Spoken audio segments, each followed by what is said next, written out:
میرے ساتھیوں، Peoples party کے دور حکومت میں ہم نے اس خطے کے اندر امن پیدا کیے. ہمارے ملک کو دھمکی دی جا رہی تھی کہ ہم پاکستان کو دہشت گرد ملک قرار دیں گے. پیپلز پارٹی کی حکومت آئی اور اس ملک کو دہشت گردی کے الزام سے بچایا، اور ایک بار پھر ملک خطرے میں ہے. بلوچستان جو ہمارا سب سے بڑا صوبہ ہے، ادھر ایک فوجی آپریشن چل رہی ہے اور مایوسی پھیل گئی ہے. ادھر ہمارے سرحدوں پر ایک عجیب صورتحال ہے جدھر لوگوں کو منظم نہیں کیا گیا اور انتظامیہ کا ساتھ نہیں دیا گیا. جب ہمارے پولیس کہتے ہیں کہ انتہا پسندوں کا حملہ ہونے والا ہے اور پولیس فورس بھیجو، قائد عوام نے اس ملک کو کیسے بچایا؟ قائد عوام نے عوام کے طاقت کو منظم ہو کر کے پاکستان کو بچایا.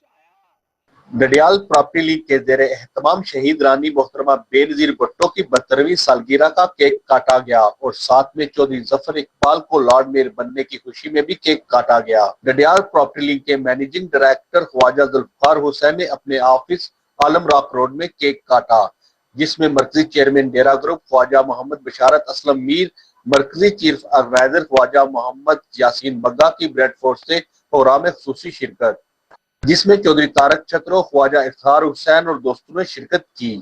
تقریب میں محترمہ شہید رانی بے نظیر بھٹو کی پاکستان پیپلز پارٹی کے لیے کیے گئے کاموں اور پاکستان میں کم وقت میں گڈ گورننس اور اپنے والد مرحوم شہید ذوالفقار علی بھٹو کے نقش قدم پر چل کر پاکستان کو نئے سرے سے دنیا میں مقبول کیا. محترمہ نے پاکستان کے تمام صوبوں کو برابری کی بنیاد پر تعمیر و ترقی کو اولین ترجیح دی. محترمہ بے نظیر بھٹو کی 72ویں سالگرہ جوش و جذبے کے ساتھ منائی گئی، جس پر لارڈ میئر برمنگھم ظفر اقبال کی آمد پر شکریہ بھی ادا کیا گیا.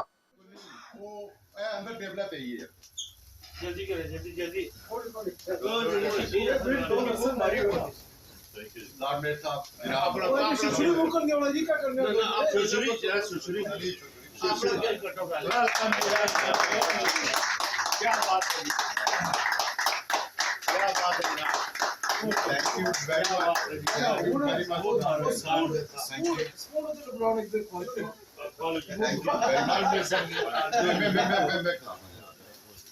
میں چمچہ جی ہوں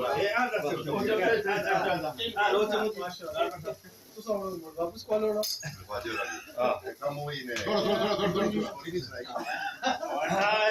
کیا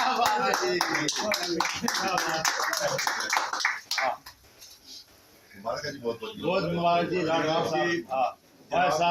میئر بننے کی بہت بہت مبارکاں. پھر جناب کیک کٹنے واسطے بھی تشریف لے آئے بے نظیر صاحبانی سالگرہ نہ کیک جناب کٹیا. جناب اپنی خوشی نہ جناب کو نہیں ایسا کیک کٹایا. Thank you.